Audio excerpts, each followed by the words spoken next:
Каждый шаг – это победа. Даже если ты выучил всего одно слово на казахском, это уже результат. Главное не скорость, а движение вперед. Салем, достар! Сегодня разберем два слова, которые часто путают. Оң, он. Оң переводится как правый, правильный, положительный. Например, оң қол – правая рука, оң шешім – правильное решение. А он – это число 10.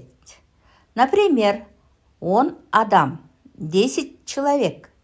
Он күн – 10 дней. Запомните, оң – правый, правильный. Он – 10. Разница в одной букве, а смысл совсем другой. Вопрос зрителям. Как правильно, оң қол или он қол?